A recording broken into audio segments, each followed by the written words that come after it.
Voilà, on est aujourd'hui le lundi 19 août et écrasé sous la chaleur de notre cher pays, nous allons essayer, une fois de plus, de donner le cours du lundi. On est arrivé par Chat Kitavo, on va rentrer directement dans le vif du sujet et on va essayer de garder un petit peu l'esprit de l'atmosphère générale. Le monde entier, comme vous le savez, est braqué sur ce qui se passe en Égypte. Vous n'en avez rien à faire. Ce qui se passe en Syrie, c'est quoi les Syriens? Ce qui se passe en Afrique, la famine, les massacres, c'est où l'Afrique? Non! Ce qui se passe en Israël, bien sûr. Parce que le sort du monde dépend de ce qui se passera en Israël. Et donc, à cause de ce foutu peuple, tout va mal dans le monde. Les Égyptiens se massacrent, les Syriens se massacrent, les Africains crèvent de faim, la crise économique, Bekitsour, la stabilité du monde, a tout à cause de vous. Très bien. En tous les cas, dans l'esprit de ce qui se passe aujourd'hui, dans ce cher monde qui n'a pas changé, en espérant que le bon Dieu ne se désespérera pas un jour de voir son projet se réaliser, je serai à sa place, ça fait longtemps que j'aurai abandonné. Quoi qu'il en soit, après cette entrée en matière, on commence. Donc, on va, contrairement à notre traditionnelle habitude où on ne lit pratiquement jamais des versets, dans ce cours-là bien sûr, je vais directement et oralement au vif du sujet. Aujourd'hui, je voudrais malgré tout appuyer mon cours grâce à la lecture de quelques versets et surtout d'un balatourim très très important qui va nous permettre de percer un mystère extraordinaire. La paracha commence de la manière suivante. Ve'aya kitavo el haaretz.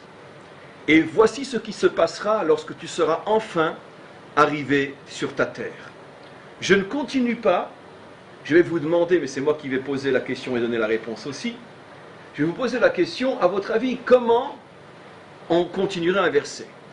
Et voilà ce que vous ferez lorsque vous arriverez sur votre terre. La terre promise à Abraham, Yitzhak, Yaakov, cette terre qu'on a tant attendue entre le moment où on rentre sur notre terre et le début de la promesse.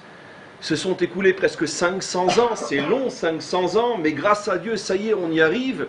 Moshe s'adresse à la génération qui va enfin rentrer en Eretz Israël et il leur dit « Ve'aya kitavo » voilà ce que vous ferez lorsque vous arriverez. Si j'avais moi continué le verset, je dirais qu'est-ce qu'on va faire quand on va arriver?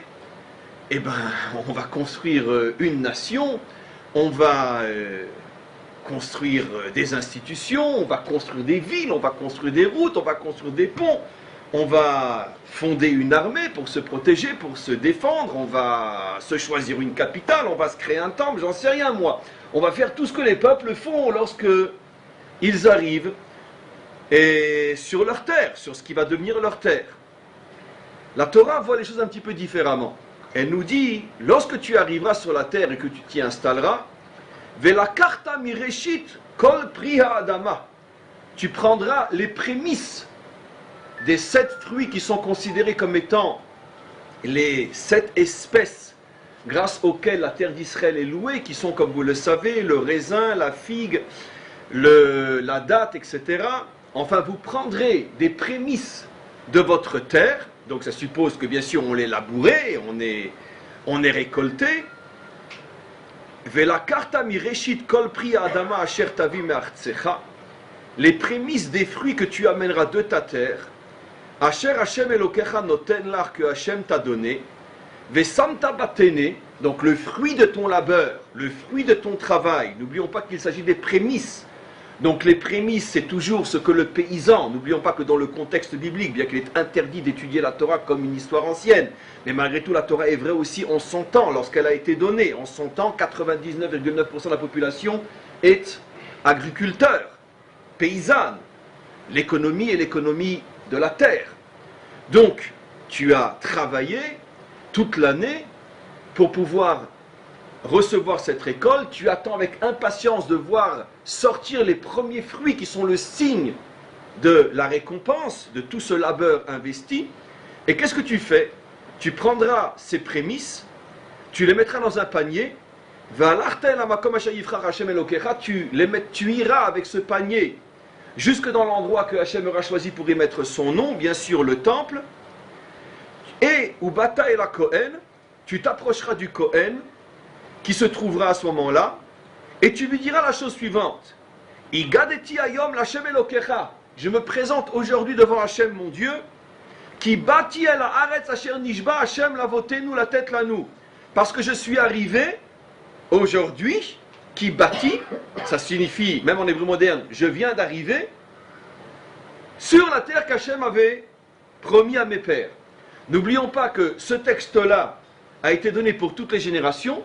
N'oublions pas qu'avant la destruction du premier temple, les Juifs sont restés pratiquement 1000 ans sur leur terre. 1000 ans sur leur terre, ce qui veut dire que pendant 1000 ans, même 990 ans après l'entrée en Eretz Israël, venait un Juif avec les prémices de ses récoltes et disait au temple, qui bâtit parce que je suis arrivé, j'apporte ceci en reconnaissance parce que je suis arrivé sur la terre promise à mes pères. Je suis arrivé sur la terre promise à mes pères. Le père du père du père du père du père du père du père du père du père du père du père, ça fait beaucoup, 1000 ans, est arrivé, et moi je suis le descendant du descendant du descendant du descendant du descendant du descendant. Ça fait 1000 ans que ma famille naît en terre d'Israël. Que signifie bâti? Je suis arrivé. Ce qui veut dire que la Torah nous demande ici, mais on n'a pas encore trop compris pourquoi, mais tous les commentaires mettent l'accent sur cette formulation grammaticale qui est complètement insensée. Je viens pas d'arriver, ça fait 1000 ans que j'y suis, et si on n'avait pas eu la destruction du temple, cette loi a été donnée pour l'éternité, ce qui veut dire que 3000, 4000, 5000, 10 000, 11 000, 100 millions d'années après, c'est toujours la formule consacrée. Comment 100 millions après, 100 millions d'années après l'entrée en Eretz Israël, je peux dire, j'apporte les fruits parce que je viens d'arriver en Eretz Israël. Donc ici c'est clair que l'intention est de nous montrer que par cette mitzvah, le peuple juif arrive à se renouveler sur sa terre au point de sentir, même 1000 ans après, qu'il vient d'arriver. Tout le monde comprend ce que signifie, même à un niveau extrêmement simple et extrêmement humain, l'importance de ce renouvellement. D'accord? Alors, on va parler de Pierre et de Paulette, parce qu'on va parler de nous, bien sûr. Mais Pierre et Paulette, le jour où ils se sont mariés, ils avaient 24 et 25 ans. 25 pour lui, pour Paul, et 25 Pierre, Paul, Paulette, d'accord. Le jour où ils se sont mariés, mais qu'est-ce qu'ils s'aimaient? Ma douce, ma jolie, mon amour, mon Gan Eden, ma tendresse, mon avenir, mon tout. D'accord. Ça, c'était le jour du mariage. Une semaine après, 15 jours après, les mêmes 2 mois après. Ça va? Passez une bonne journée? Hein, ma tendresse? 2 ans après, 10 ans après, 30 ans après. Tu pourrais me rappeler ton nom, s'il te plaît? Oh! Il y a une blague comme ça. Je l'ai déjà raconté 100 fois, les gens vont me crier dessus si je la raconte encore une fois, mais vous l'avez jamais entendu. D'accord? Très très vite, ces 2 copains de classe, 60 ans après, ils se retrouvent au hasard d'une visite dans la rue. « Oh mais qu'est-ce que tu fais là? Tu te souviens, on était en secondaire, en primaire ensemble. J'étais de passage, allez viens avec ton épouse, on vous invite ce soir à la maison. » Les 2 couples ont 60, 70 ans, etc. Alors voici qu'il est invité, il est à sa table, et puis il entend son ancien camarade de classe qu'il n'a pas vu depuis 50 ans.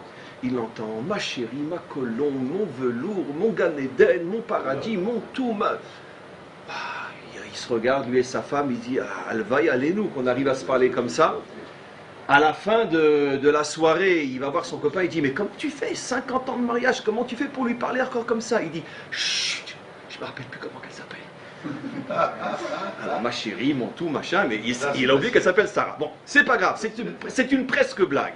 Quoi qu'il en soit, même si on se rappelle de son nom, est-ce qu'on s'intéresse à elle véritablement? Quoi qu'il en soit, on comprend, mais après tout, c'est pas une critique. Avec le temps, tout s'en va, il y a une usure. Les piles vont d'air ne s'usent que quand on l'on s'en sert. Très bien. Tout s'use, le corps s'use, tout s'use dans ce monde. Tout s'use. Et d'ailleurs, ce qui est extraordinaire, c'est que quand la Torah, Parshat Veitranan, s'il vous plaît, il n'y a pas si longtemps que ça, il y a 2-3 parachiotes, Je peux continuer mon cours, messieurs? Quand la Torah nous présente la raison d'être de l'exil, dans cette fameuse parashat Vayitranan, que l'on lit à Tisha B'Av, le passage choisi par nos maîtres, parce qu'il y a effectivement différents passages qui parlent de l'exil, entre autres dans notre parasha, or extraordinaire, alors qu'il y a de nombreux passages dans la Torah qui parlent de l'exil, du futur exil, avec une violence terrible, entre autres dans notre parasha Kitavo, mais ce n'est pas le sujet aujourd'hui. Nos maîtres ont choisi que la lecture du texte biblique qu'on lit dans les synagogues le jour de Tisha B'Av soit un texte empreint de Parashat Vayitranan, qui n'est pas un texte tellement terrible, mais extrêmement révélateur. Vous savez pourquoi? Parce que là-bas, la Torah révèle le pourquoi, la raison de l'exil. Lorsque vous aurez vieilli sur votre terre, Venoshantem ba'aretz yashan.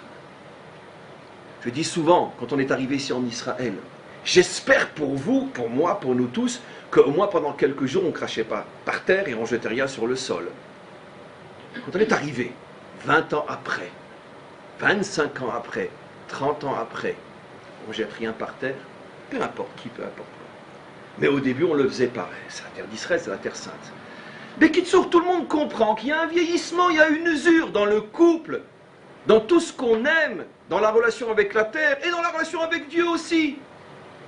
Avec le temps, tout s'en va. On vit dans le monde de l'érosion, de la vieillesse et de la mort. Personne n'échappe à la règle. La Torah ici vient nous apprendre quelque chose d'extraordinaire. Comment faire pour empêcher ce peuple de partir en exil? Comment faire pour empêcher ce peuple de sombrer sous la loi fatale du Venoshantem? Vous vieillirez. Comment faire pour que 1000 ans après que les ancêtres de mes ancêtres, qui étaient eux-mêmes les ancêtres de leurs ancêtres, comment faire pour que 1000 ans après ma présence en Israël, je puisse encore ressentir quand j'arrive au temple, bâti, je viens d'arriver, avec le même enthousiasme, la même jeunesse, que quelqu'un qui Béhémet vient d'arriver. La Torah nous dit, le secret, c'est d'amener les prémices de ta terre au temple et les donner au Kohen. Je ne dis pas que j'ai expliqué, mais en tout cas, je suis au niveau du comment. Maintenant, puisque la Torah prévoit que l'exil est à cause du vieillissement, et qu'effectivement il y a eu l'exil, faut-il croire que finalement nous n'avons pas su être à la hauteur de cette clé extraordinaire de renouvellement que nous donnait la Torah? Nous avons vieilli sur notre terre et tout a vieilli. La relation avec Dieu a vieilli, la relation avec la Torah a vieilli, l'amour de la terre a vieilli, l'amour du peuple a vieilli, l'amour de tout a vieilli. Et quand on vieillit, on meurt. Une nation qui meurt pour toutes les nations du monde signifie la disparition de la nation de la civilisation. Le peuple juif a eu la chance, parce qu'il a accepté l'alliance, que son décret de mort, qui existe pour tous les peuples, sans exception jusqu'à aujourd'hui, après l'état de vieillissement, l'empire égyptien, babylonien, byzantin, et grec, romain, etc., tous y passent. Abraham, disent nos maîtres, a obtenu du maître du monde que le déterminisme de ascension, vieillissement, mort soit remplacé chez nous par ascension, vieillissement, exil. Et nous l'avons vécu, ça a marché, on est revenu. Donc, quoi qu'il en soit, on n'a pas échappé au déterminisme de l'histoire, parce qu'on n'a pas su utiliser la clé qu'Hachem nous avait donnée pour rester jeune, qui bâtit, car je viens d'arriver. Le problème, c'est qu'il va falloir comprendre qu'est-ce qui s'est passé. Est-ce que cela signifie que, tout d'un coup, pendant des décennies, le peuple juif n'apportait plus les prémices, ou bien il les apportait, ce que je préfère dire, mais comme toujours, c'est vérifier ce principe implacable de la Torah. Attention à celui qui se contente d'une Torah qui ne concerne que son corps. Faut-il aussi que la Torah concerne ton âme? Ça veut dire que ça ne suffit pas de faire Shabbat, il faut aussi être dans Shabbat. Shabbat. C'est-à-dire, c'est pas seulement mon corps qui doit être dans Shabbat, on ne touche pas la lumière, etc., etc. Il faut aussi que ton être soit dans Shabbat. Que signifie que ton être soit dans Shabbat au moins une fois par semaine? Est-ce que oui ou non, tu prends conscience que tu reviens, que tu retournes à la source, que tu te reconnectes au sens profond, le pourquoi de l'existence? Est-ce que tu sens en toi un renouvellement qui te donne envie de repartir d'une manière positive, fondamentale, pour réaliser ton projet sur Terre? C'est ça Shabbat. Parce que si c'est uniquement ton corps qui fait Shabbat, c'est extraordinaire. Mais c'est pas encore le vrai Shabbat. parce que la Torah a été donnée au corps et à l'âme. Et très souvent, on se contente d'accomplir la Torah au niveau de notre corps, mais notre âme n'y est pas toujours. Lorsque l'on prie et qu'on dit Shema Yisrael Hashem Elokeinu Hashem Echad, on reconnaît que Dieu est un. Est-ce que c'est ma bouche qui l'a dit ou c'est moi qui l'ai dit? La preuve que c'est pas moi qui l'ai dit, mais ma bouche qui l'ai dit, la preuve, c'est que 5 minutes après, la moindre contrariété, le moindre souci, on s'écroule. Mais attends, tu viens de dire que Hachem est un, que rien n'échappe à son contrôle. Pourquoi tu as peur? Pourquoi tu as des angoisses? Pourquoi tu as des paniques? Pourquoi tu te mets en colère? Pourquoi tu sombres? Où est ta tristesse? Tu as dit que Dieu est un. Donc c'est pas toi qui l'as dit, c'est ta bouche qui l'a dit. Facile à démontrer, et c'est comme ça que ça fonctionne. Donc il est possible qu'Israël a continué à apporter des prémices, mais c'est sa main qui a apporté les prémices. Mais lui n'était plus dedans. Et ça, on va voir ce que cela signifie. On continue juste un petit peu pour l'instant à décortiquer le texte. Regardez la suite. Le Kohen prend le panier de mes mains, il le met devant l'autel, avec un A, A-U, et à ce moment-là, le paysan reprend la parole, le paysan, vous et moi, bien sûr, dans les deux sens, on est de vrais paysans. Ve'anita ve'amarta lifne Hashem. À ce moment-là, une fois que le panier est posé, nous disons devant Hachem, alors là, c'est du surnaturel, je vais vous expliquer pourquoi. On veut maintenant marquer notre reconnaissance, on veut remercier Hachem de nous avoir fait arriver en Israël. Moi, enfin plutôt il y a 1000 ans, je viens d'en parler. Et comment qu'on exprime ce remerciement? On dit, Arami Oved Avi, l'araméen, qui fait allusion, comme on le sait, d'Irachi à Lavan, qui était Lavan à Arami, l'araméen a voulu détruire mon père. Vayered Mitzraïma, il est descendu en Égypte. Vayagor Sham Bimtemeat, il s'est retrouvé au départ là-bas un tout petit nombre, 70 personnes. Vayisham les Goy Gadol Atsum Verav, mais là-bas on est devenu un peuple très grand. Et quand les Égyptiens ont vu qu'on se multipliait, vous connaissez tous l'histoire, Vayareu Otanu Mitzrim, ils ont commencé à nous faire du mal. Et donc a commencé l'exil, des siècles d'exil. Vanitzak el Hashem Eloka Avotenu. Nous avons crié, prié vers Hachem, il a vu notre souffrance, il nous a sortis d'Égypte avec une main forte, un bras tendu et avec des signes. Et il nous a amenés jusqu'à cette terre où coule le lait et le miel, et en recommençant on dit Ve'ata ine veti et reshit pri adama. Et c'est pour ça, en reconnaissance, que je t'apporte ces prémices-là. Bon, ce texte paraît, vu de très très haut, comme dans un avion où on voit la terre pas plus grande qu'une bille. Ça paraît bon, très bien, on remercie Hachem, on est descendu en Égypte, etc., etc. Mais si on réfléchit un petit peu, mais qu'est-ce que c'est cette histoire-là? Attends, je ne comprends pas. Tu veux remercier Hachem, tu n'as rien d'autre à dire que cette histoire de Lavan avec Yaakov. Il s'en est passé des choses depuis. Au moment où les Juifs rentrent sur leur terre, l'histoire de Lavan et Yaakov s'est passée il y a combien de temps avant? Plus de 500 ans. Et comme ce commandement est censé nous accompagner pendant tout le temps où on est en Israël, ça veut dire que 1500 ans après, pour ne parler que de la destruction du premier temple, 1500 ans après, ce que doit dire un Juif, c'est « je me souviens du mal que Lavan a voulu faire à mon père Yaakov ». Enfin, je veux dire, entre-temps, il s'en est passé des choses. Entre-temps, 1500 ans d'histoire, il y en a eu des ennemis qui se sont levés contre nous. Et toute l'histoire de la conquête, et toute l'histoire des juges, et toute l'histoire des rois, et l'histoire de David. Mais il y en a eu des événements.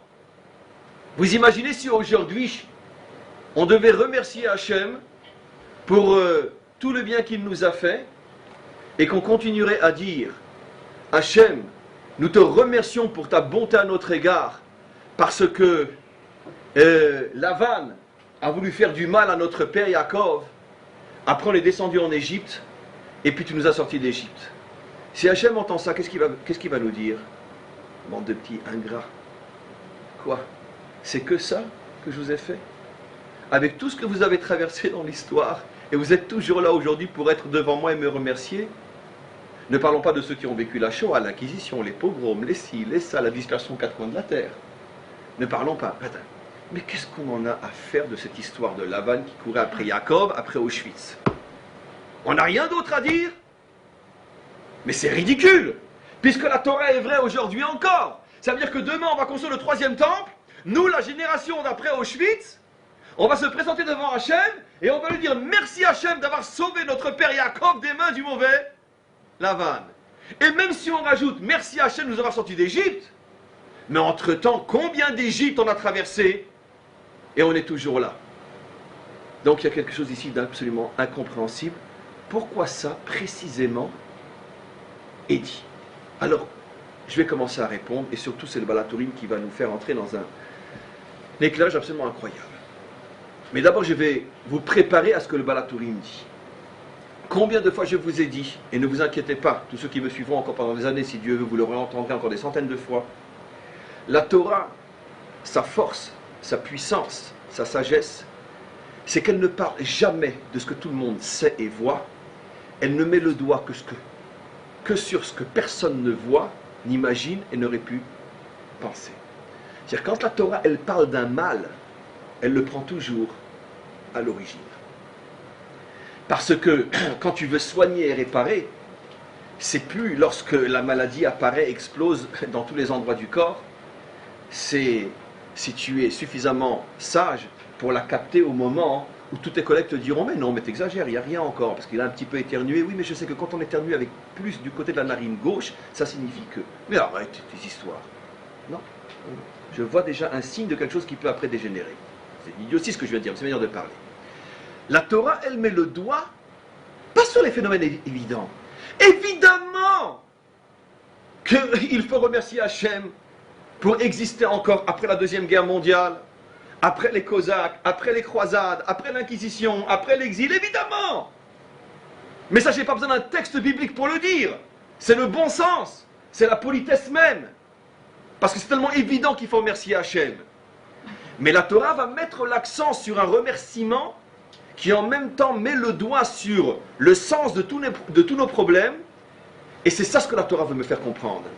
C'est-à-dire que tous les problèmes que tu as eus dans l'histoire ont commencé lorsque Lavan a poursuivi Yaakov. Lavan a poursuivi Yaakov. Tiens. Donc, dans la haine que Lavan éprouvait à l'égard de Yaakov, se cache le secret des camps d'extermination, de l'Inquisition, des croisades, des Cosaques, et de ce qui se passe aujourd'hui, qui est que quoi? Que si le monde va mal, c'est parce que Jérusalem n'est pas divisée en deux. Et que vous ne permettez pas à vos voisins de s'approcher suffisamment près de l'aéroport de Lod pour être à 2 km de vos avions et tirer dessus quand ils seront en vol. C'est pas normal, c'est pour ça que tout va mal. Très bien. La différence entre ça et Auschwitz, c'est une véritable Shoah morale, une humiliation inimaginable que dans un monde qui s'écroule comme il s'écroule, 60 ans après Auschwitz, on puisse encore dire que là se trouve la solution à tous les problèmes humains. Je pense que ceux qui disent encore Neverno, on a compris, ils doivent vite aller chez un psychiatre pour se faire soigner. Parce que Neverno, never know, plus jamais, excusez-moi. On est complètement dedans et on n'est jamais sorti d'Auschwitz. Simplement que Auschwitz se déplace dans le temps et dans ses formes. Quoi qu'il en soit, on continue. Si déjà le problème, la racine de tous nos problèmes se trouve au niveau du conflit entre Lavan et Yaakov, je pose une question. Rachid dit sur Arami Oved Avi, le araméen a voulu détruire mon père. Il est le modèle biblique au niveau de la boule de neige pour nous permettre de comprendre toutes les avalanches qui suivent. Rachid dit Lavan bikesh laakor et akol. Lavan a voulu tout détruire kesherada fachare Yaakov, lorsqu'il a poursuivi Yaakov. Rachid explique selon la tradition de nos maîtres que, et d'ailleurs on le voit dans les versets, parce que jamais avant Lavan ne s'était exprimé clairement pour dire qu'il voulait détruire Yaakov, au moment où Yaakov s'enfuit et que Lavan le poursuit, c'est là que Lavan dit si ça ne dépendait que de moi, je t'aurais tout repris. Les filles sont mes filles, les fils sont mes fils, et si c'était le Dieu de ton père qui m'a parlé hier, je t'aurais détruit. Donc ce verset fait allusion à ce moment-là. Mais je vous pose une question. Et Lavan, Si déjà on parle de lui comme modèle boule de neige de tous nos problèmes, bien qu'on n'a encore rien compris. Lavan, quand il a poursuivi Yaakov, c'était quand? 20 ans après que Yaakov vivait chez lui. Et pendant ces 20 ans, ça a été une relation facile entre eux, mais jamais de la vie.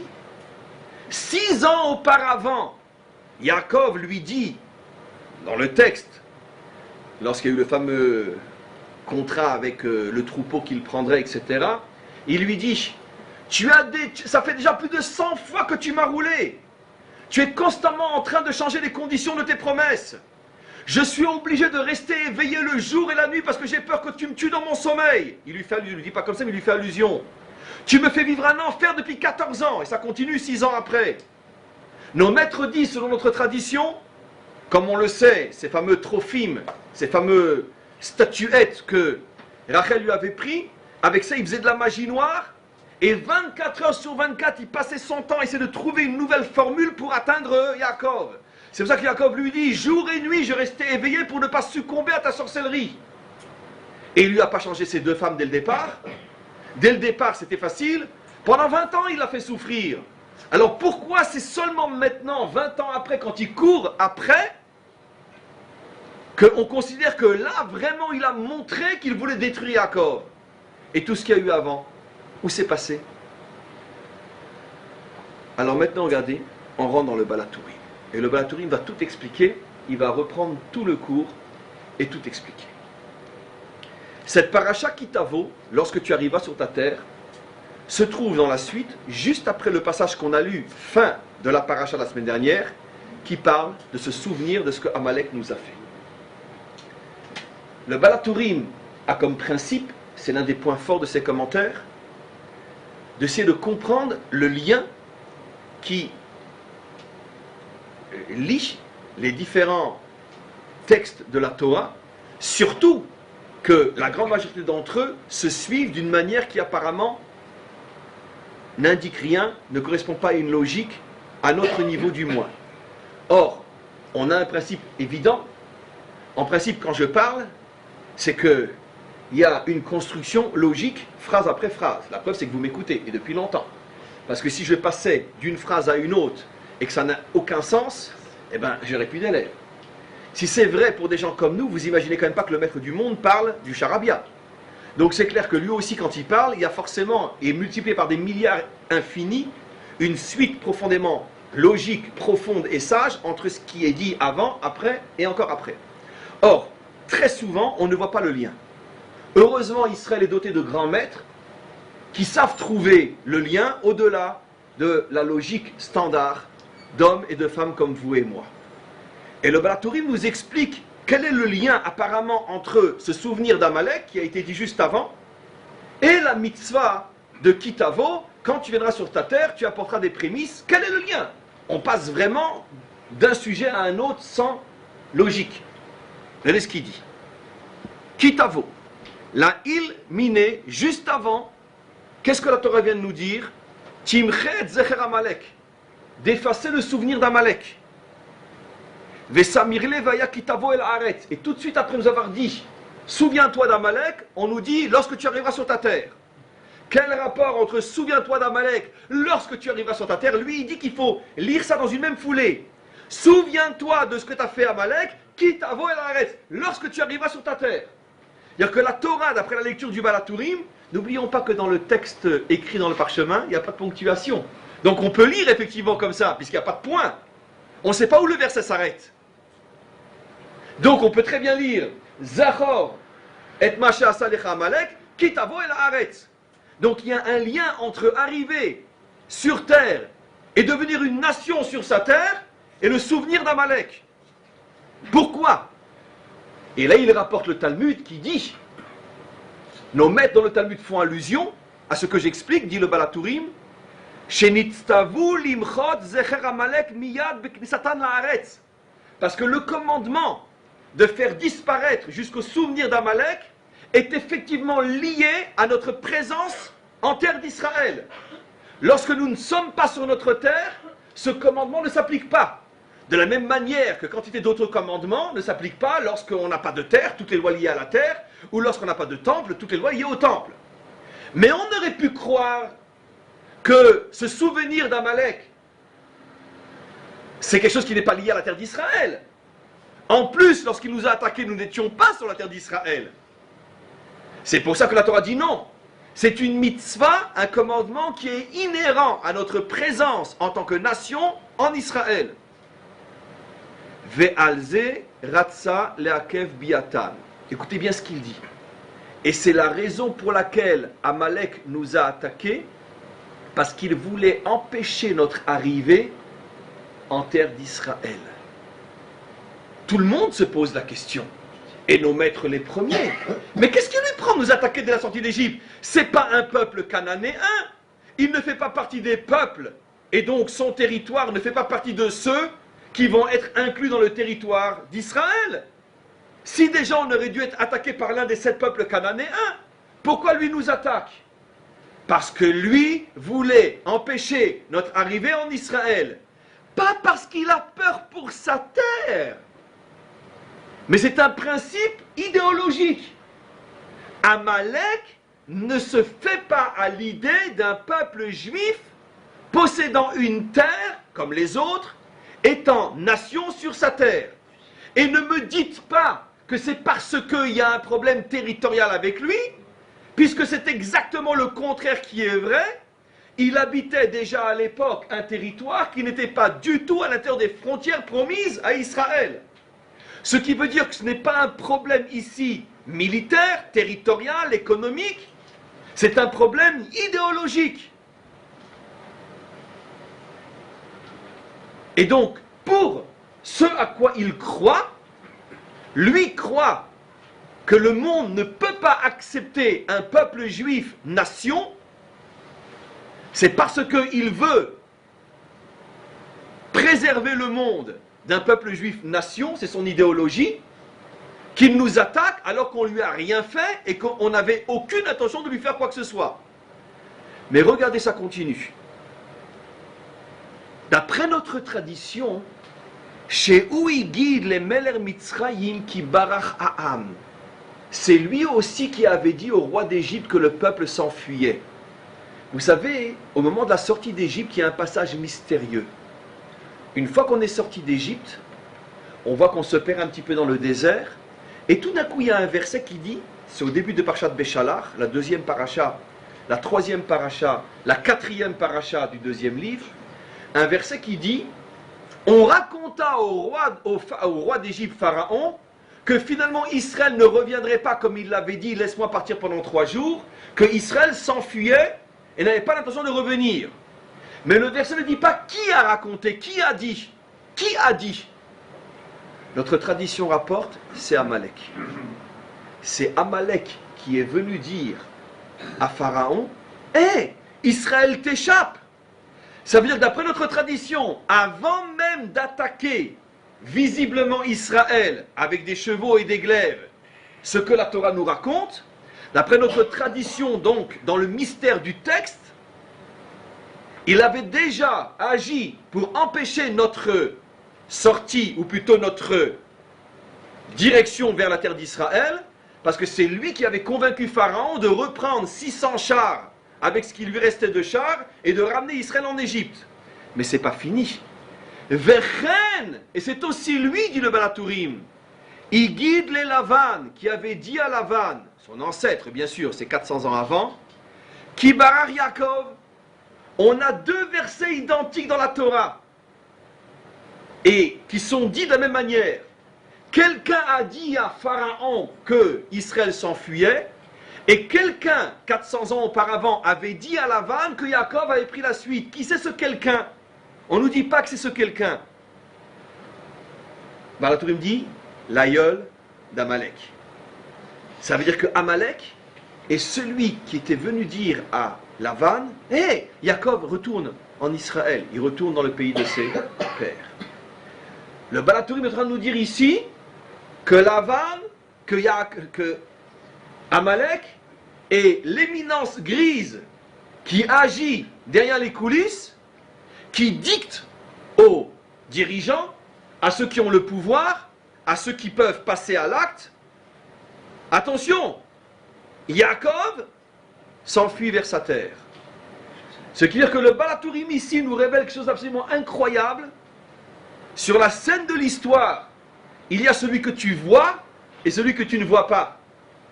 C'est Pharaon qui, avec 600 chars, veut t'empêcher d'arriver en Israël. Mais l'initiative ne vient pas de lui. Quelqu'un lui a insufflé cette initiative. Quelqu'un l'a convaincu qu'il n'était pas bon de laisser Israël se constituer en tant que nation sur sa terre. Et c'est la raison, j'avais posé la question, mais pourquoi de tous les mots mal que nous a fait Lavan, on ne retient que celui de la poursuite, et pendant 20 ans alors? Il y a une différence.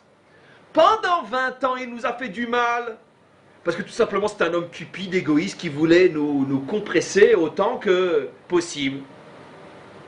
Mais ce n'est pas le même mal que quand Yaakov a voulu rentrer en Eretz Israël. Quand Yaakov a voulu rentrer en Eretz Israël, comme Yaakov avait déjà vécu pendant 20 ans, et que comme le dit lui-même Lavan s'était gracieusement enrichi grâce à la présence de Yaakov, il lui dit, sache que Dieu m'a béni depuis que tu es dans ma maison. Bon, si Yaakov veut partir, qu'il part. Il a fallu que Amalek vienne pour dire, non, ne le laisse pas partir, retiens-le. Lavan lui dit, mais attends, combien je peux le presser? Il y a tout bon citron, et au bout d'un moment, tu le jettes, il n'y a plus de jus. 20 ans, je le presse déjà. Qu'est-ce que je peux encore prendre de lui? En plus, il a vieilli. Il était très âgé à cette époque-là. Amalek lui dit, mais t'as rien compris. Je te dis pas de le retenir parce que tu as un intérêt à le retenir. Retiens-le parce que le monde ne peut pas se faire à l'idée des Juifs sur une terre. Voilà, bien sûr. C'est ça. Ah! Je dis toujours, d'accord? Dans l'histoire, on a tendance, nous, juifs, à dire qu'on a été tout le temps victime de l'antisémitisme. Je dis à haute voix que très rarement. Parce que tout ce qu'on nous a fait, c'est pas du vrai antisémitisme. J'explique. C'est tout simplement l'exploitation violente, honteuse, d'une minorité par une majorité. On aurait été en exil une population minoritaire, mais lépreuse, pauvre, insignifiante.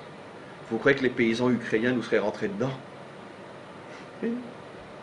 Mais comme les Juifs, même traités comme les sous-hommes après, les derniers sous-hommes, tout ce qui touche se transforme en or. Même privés de terre, même privés de la possibilité d'habiter dans les villes, même privés de faire du commerce avec les nobles ukrainiens, polonais ou russes ou peu importe, les Juifs arrivaient toujours à s'en sortir matériellement. C'est une bénédiction qu'on a reçue depuis que Abraham a été choisi. Veillez bracha, tu seras une bénédiction.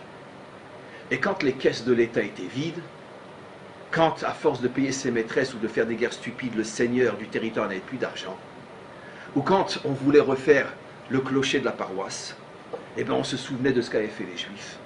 Et puis on envoyait remplir les caisses. C'est pas de l'antisémitisme dans le sens idéologique, c'est tout simplement une cochonnerie. On prend à celui qui est sans défense ce dont on a besoin. C'est pareil, il n'y a pas d'idéologie là-dedans. C'est du rat des pâquerettes. Réga, j'ai parlé d'Hitler, c'est vous qui parlez, pas moi. Réga.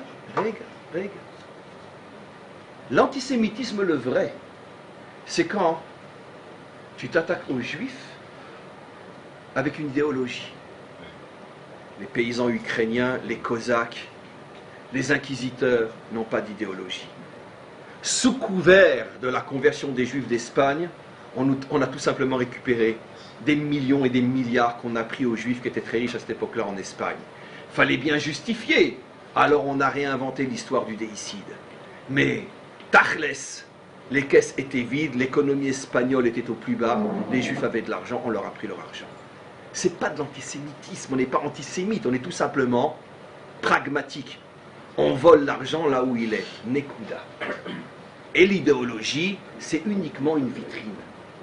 Le vrai antisémitisme, c'est quand tu viens au nom d'une idéologie qui est ta seule et véritable cause. C'est pour ça que tu agis. Et la Torah nous révèle que la seule et véritable idéologie anti-juive qui existe sur Terre, la seule vraie, qui est extrêmement dangereuse et la plus meurtrière, c'est que il existe une idéologie qui ne veut en aucun cas permettre au peuple juif d'être une nation avec une terre. Pourquoi? On va voir. Celle-là, c'est la plus dangereuse de toutes. C'est 1 milliard de Cosaques à la fois. Dans notre histoire contemporaine, celle-là, on l'a vue au niveau de qui? Hitler. Hitler. Vous voulez dire le Moufti, vous pouvez rajouter. C'est Amalek. Ça, c'est Amalek. C'est-à-dire, au moment où Israël commence à se reconstruire sur sa terre, au moment où des moshavot, comment on dit des moshavot, des coopératives se reconstruisent un peu partout en terre d'Israël, à ce moment-là, l'idéologie ressurgit. Quoi? Ils vont redevenir une nation? Et on sait aujourd'hui, après quantité d'émissions d'ailleurs très bien faites, comme celle faite par Arte, etc., qu'en vérité, le but ultime d'Hitler, tout le reste était de l'entraînement, le but ultime d'Hitler était d'arriver en Israël pour détruire le Yishuv ici.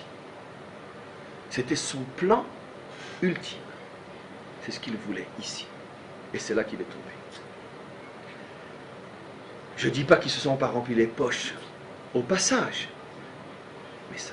Ce phénomène-là, on le retrouve chez Aman. Mais chez Aman, regardez, c'est extraordinaire. Aman dit, donne-les-moi, et tout l'argent que je prendrai, je te l'apporte. C'est-à-dire, ne crois pas que je le fais pour l'argent, je ne veux pas l'argent. Il le dit clairement, je ne veux pas l'argent. Rien que je veux le détruire. Nos maîtres disent, tiens, c'est pas par hasard si Aman surgit précisément à une époque où les Juifs avaient commencé à revenir sur leur terre et que les fondations de Jérusalem et du Temple avaient déjà été construites. Aman nous attaque et ne veut pas notre argent. C'est pas un Cosaque celui-là, c'est pas un paysan ukrainien, il n'est pas envoyé par le Seigneur polonais. Il nous attaque, il ne veut pas notre argent? Non, il ne veut pas qu'on construise Jérusalem. C'est pour ça que la Torah dit détruire le Zecher d'Amalek. Quelle est la traduction de Zecher? L'idéologie d'Amalek. Il existe sur terre une idéologie qui ne nous veut pas en tant que peuple, nation. Et qu'est-ce qui se cache? Qui se cache dans cette idéologie? C'est Amalek. On comprend maintenant pourquoi on ne parle que du moment où Lavan nous poursuit, parce que là, c'est plus le mal qu'il nous faisait avant par égoïsme, par profit, parce que c'est tout simplement un petit mafieux, un petit voyou qui profite de Yaakov pour le presser, le compresser. Non, mais ça, bon, ça c'est l'histoire des hommes, on connaît. Le monde est une jungle, on le connaît, que c'est toujours le plus fort qui gagne. Mais ça, c'est du déjà vu, ça. Ça n'aurait pas été Yaakov, ça aurait été un autre, ça aurait été pareil. Mais, quand il se met à poursuivre Yaakov, la Torah dit, mais pourquoi? Quoi? Il a écouté Amalek? Amalek est l'idéologie, l'éminence grise qui se cache derrière les hommes de pouvoir. Chaque homme de pouvoir qui dit, comme aujourd'hui, réduisez Israël à un trou d'aiguille, prenez la moitié de Jérusalem, rapportez les armes à 2 km des avions de l'Aude, étranglez ce pays pour qu'il y ait 10 km en largeur qui séparent chacune des villes d'Israël de la mer pour qu'on puisse plus facilement les noyer. Tous ceux qui disent ça sont les pharaons de l'époque. Mais ils ont derrière une éminence grise. Elle n'a pas disparu jusqu'à la fin des temps, disent nos maîtres, jusqu'à la délivrance finale, l'éminence grise que personne ne voit. L'idéologue dans chaque génération qui essaye de convaincre les grandes puissances que Israël ne peut et ne doit pas devenir une nation avec une terre. C'est pas tant la religion juive qui les dérange, ni même les synagogues. C'est les tracteurs et les institutions d'une nation sur sa terre. Ça les dérange. Alors maintenant, ce phénomène dans la Torah s'appelle Amalek. On a donc compris pourquoi on parle du Lavan qui nous poursuit. On a donc compris pourquoi cette mitzvah de détruire l'idéologie d'Amalek ne peut commencer que quand on est sur notre terre. Puisque quand on est en exil, on ne le dérange pas Amalek. On dérange éventuellement les Cosaques, mais pas Amalek. Amalek, lui, n'est dérangé par nous que quand on est en chemin vers notre terre. À toute façon, quand on s'y trouve. Je vous l'ai déjà dit, et je le redis, je ne cesserai de le redire. Le vote de l'ONU de nous permettre d'avoir un État était une manigance, un complot pour que les Arabes terminent le travail que Hitler, cet idiot, n'avait pas pu terminer. On lui a donné 5 ans. On a refusé de bombarder les rails d'Auschwitz. Nos avions passaient au-dessus des rails. À une époque où on déportait 2000 juifs par jour, les juifs hongrois de 44 à 45. Le monde entier suppliait les avions, les Américains de bombarder les rails. C'est 2000 juifs par jour. On ne peut pas dépenser des bombes pour des civils. Vous supposez que ces mêmes personnes, quelques mois après, tout d'un coup se soucient de l'avenir et du sort de la nation juive? Non. Il y avait une imminence grise. Attention, la majorité ne sont pas forcément conscients, surtout pas tous les petits peuples qui ont voté oui aussi. Une imminence grise. On va les envoyer là-bas. Ils vont se faire déchirer. Et le plan a marché. Proclamation d'État d'Israël, toutes les armées arabes fondent sur nous. Le problème, c'est que le plan, une fois de plus, n'a pas marché comme eux pensaient. Depuis, ça fait 60 ans qu'ils se posent la question, mais mince, qu'est-ce qu'on a fait? De nos propres mains, on l'a créé, cet État. Qu'est-ce qu'on peut faire maintenant pour le détruire? Voilà. Zecher Amalek. Et aujourd'hui, comme je l'ai annoncé la semaine dernière, on commence un nouveau cycle de pression amalécite comme on ne peut même pas imaginer. Qui est derrière Obama? Qui est derrière Hollande? Qui est derrière le monde? Qui est même derrière le Hamas? Peu importe. Ceux qu'on voit ne sont pas moins innocents pour autant. Mais ce n'est pas eux. Amalek se cache derrière la vanne, il se cache derrière Pharaon. Il y a une force cachée dans le monde qui agit depuis 3500 ans pour empêcher notre peuple de devenir une nation. Le jour où on arrive à mettre le doigt sur Amalek, à ce moment-là, dit la Torah, Milchama Hashem be'Amalek midor dor, je suis en guerre contre Amalek de génération en génération. Le même Balaturim explique là-bas dans ce verset, prend la valeur numérique de midor dor, c'est la même valeur numérique que Ad Biat HaMashiach jusqu'à la venue du Messie. Jusqu'à la venue du Messie, Amalek agit dans le secret du monde. Alors, bien sûr, on ne va pas, parce qu'on ne peut pas, et on ne sait pas véritablement qui est cette éminence grise, surtout qu'elle change de génération en génération, mais elle est là. La question qu'on pourrait se demander, bien sûr, mais c'est qu'est-ce qui le dérange? Qu'est-ce qui le dérange? Puisqu'il n'en veut même pas à nos sous. Qu'est-ce qui le dérange?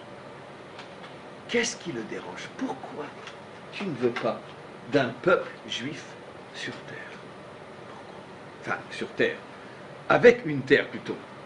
Pourquoi? La raison est extrêmement simple. La réponse, je viens de la donner. Milchama Hashem, c'est la guerre de Dieu. Pourquoi la guerre de Dieu? Mais c'est nous qui nous a attaqués. C'est puis il n'a pas attaqué Hachem, il a attaqué Israël. La guerre de Dieu. Parce que c'est ce qui se cache derrière. Parce que notre mission à nous, et d'une certaine manière, on est encore relativement loin de la réaliser, c'est pas seulement d'avoir une terre, une économie, des institutions, des routes, des ponts et un peuple qui va à l'école. Notre mission, c'est de dévoiler sur terre la présence d'Hachem. Veria Hachem, les meler al kol haaretz. Mais qu'est-ce que cela veut dire? Vous dites, mais toutes les religions en parlent. Pas exactement. Ça veut dire de dévoiler que toute l'histoire du monde est entre ses mains et n'a jamais échappé de ses mains. Et que c'est lui qui dirige le monde. Toutes les religions l'appellent Père, nous aussi.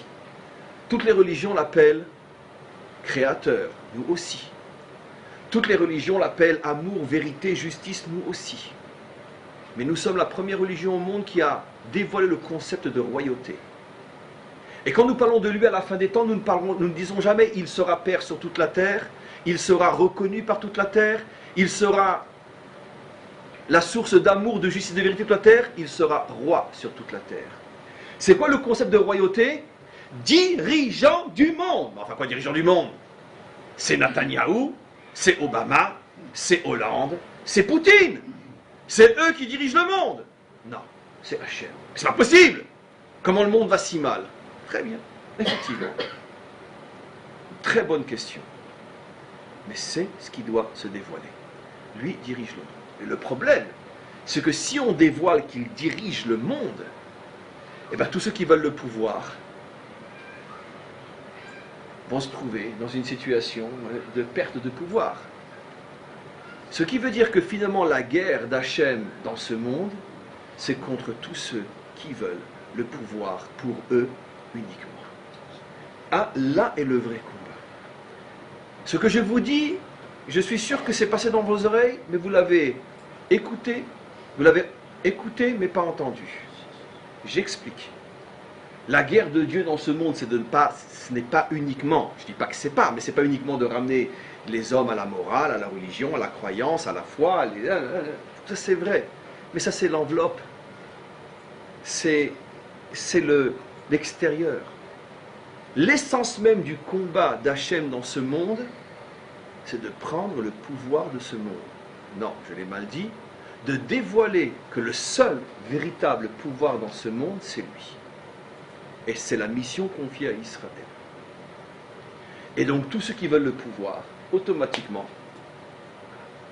Maintenant, le problème, c'est que comme le disait Sartre, et c'est à mon sens, je vais être très méchant, la seule chose de juste qu'il a dit en ce qui concerne les Juifs, parce que sinon c'est un ramassis de bêtises inimaginables qui n'est pas digne de lui, son fameux recueil sur les Juifs. La seule chose de juste qu'il a dit sur les Juifs, c'est que parfois un non-juif comprend un juif mieux qu'un juif se comprend lui-même. Et ça c'est vrai. Personne ne nous a fait autant de louanges définissant ce que nous sommes véritablement. Personne n'est arrivé à comprendre notre essence autant que Bilham, notre pire ennemi. C'est vrai. Mais Amalek comprend mieux qu'Israël la mission d'Israël. Il voit dans Israël, lorsque son projet sera réalisé, ce qui est pour lui un cauchemar. L'humanité tout entière sera dirigée ici-bas par le Créateur. Et pour lui, c'est un cauchemar. Parce qu'il n'est pas prêt à lâcher le pouvoir. Et c'est pour ça qu'il nous combat. Pas quand on est en galoute. Amalek ne nous attaque jamais en Ukraine. Non. C'est ceux qui veulent nos sous qui nous attaquent en Ukraine. Ou ceux qui sont sous qui veulent nos femmes. Mais ce n'est pas Amalek. Amalek ne nous attaque que quand nous sommes sur le chemin de Jérusalem. Aujourd'hui, l'humanité tout entière, tous unis contre Israël, a adopté Pe-Echad, en une seule bouche, l'idéologie amalécite. Jamais Israël n'a été en présence de l'idéologie amalécite autant que dans notre génération. Et écoutez ce que je vais dire. C'est ce à quoi fait allusion le prophète Yecheskel et toute notre tradition connue même par les non-juifs, la fameuse guerre de Gog.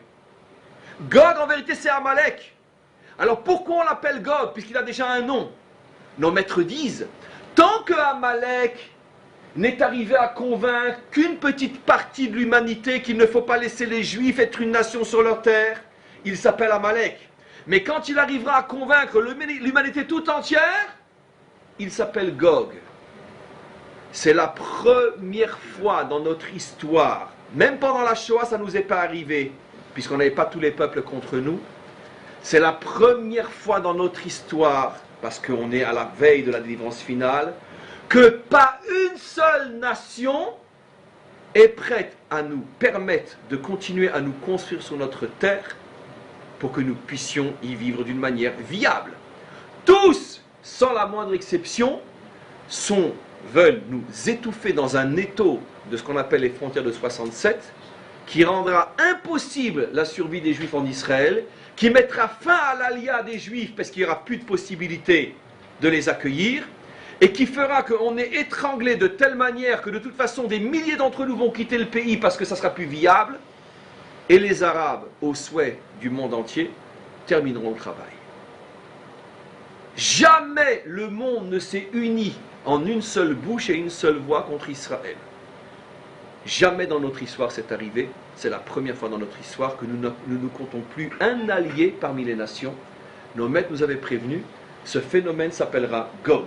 Je ne parle pas bien sûr d'individus parmi les nations, il y en a des centaines de milliers, voire des millions, mais ils n'ont pas le pouvoir. Je parle des pouvoirs, je parle des peuples et des nations. Tous les pouvoirs de ce monde sont contre la survie d'Israël aujourd'hui. Alors maintenant, comment qu'on s'en sort? Très vite, il me reste 5 minutes. En m'excusant 1 milliard de fois de donner le comment qu'on s'en sort en 4 minutes après avoir consacré tellement de temps à dire ce qui ne va pas. Mais c'est pas grave, comme je dis souvent, j'ai dit ce matin aussi, les concentrés, c'est ce qui donne le plus de goût.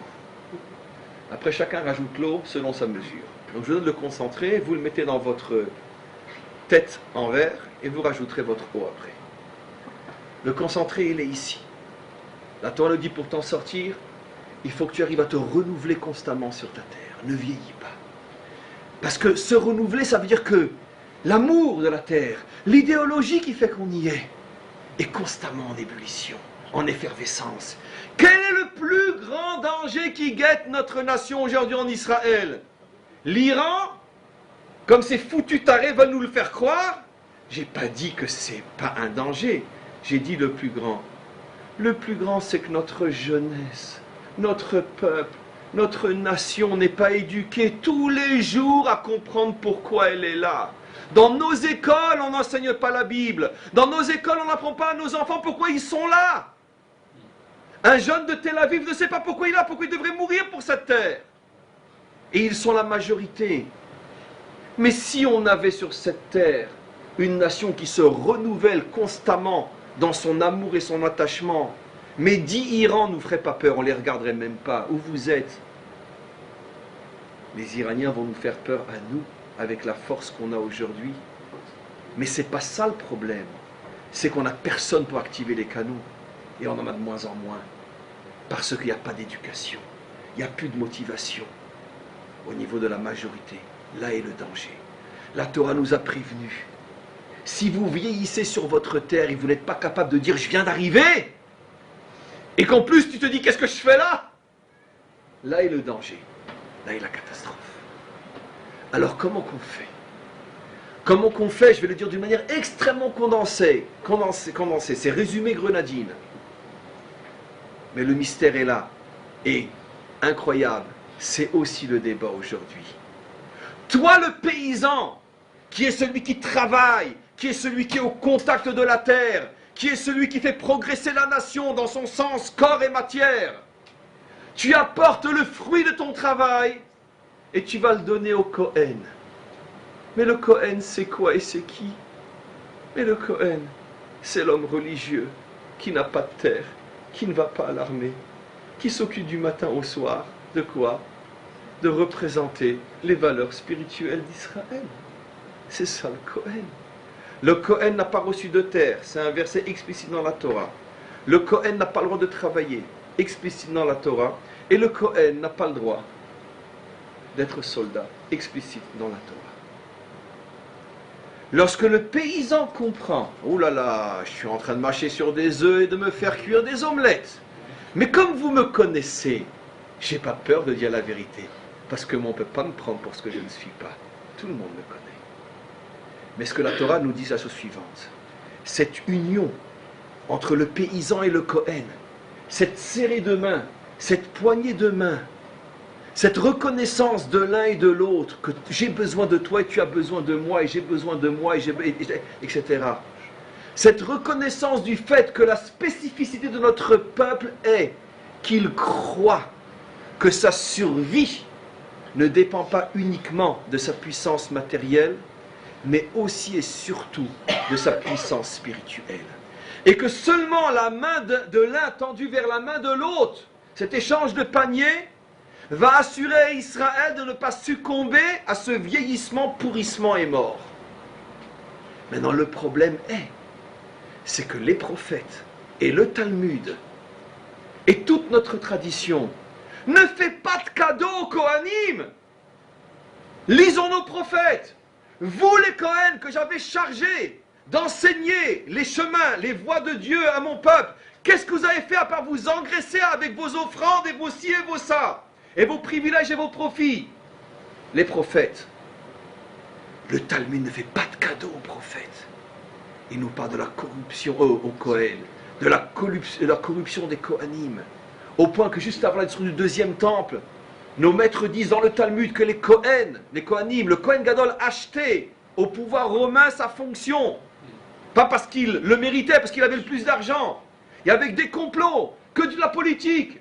Il n'y en avait pas un qui survivait à Kippour. Il rentrait à Kippour dans le Saint des Saints, il mourait. Tous les Kippour ont changé de Kohen. Non.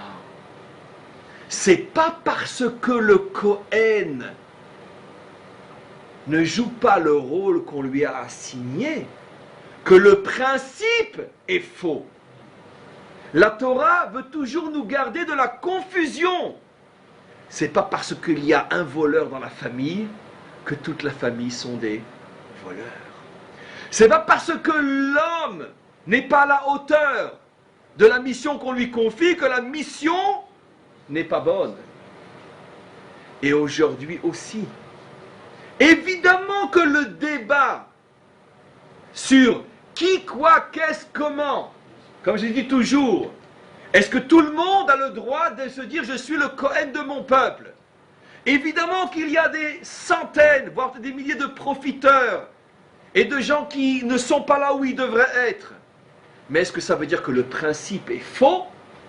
Est-ce que ça veut dire que le principe d'une Keuna, ça veut dire d'une partie d'Israël qui se consacre uniquement au service divin, est-ce que ce principe est faux? Le premier juif qui pense le contraire nie toute la Torah. Et je pense qu'il n'y a aucun juif sérieux qui nie ce principe-là. Aucun juif sérieux. Le problème est comment les hommes vivent ce qu'on leur donne. Là est le problème. En tous les cas, on a ici, et je pense que ce n'est sans doute pas un hasard, mes amis, écoutez bien le message. Si c'est précisément dans ce contexte de politique extérieure où le monde entier devient Gog, Amalek, que l'un des débats importants au sein de notre nation, c'est où se trouve le juste milieu entre la Torah et la nation. Ce n'est pas un hasard, parce que l'un est lié à l'autre.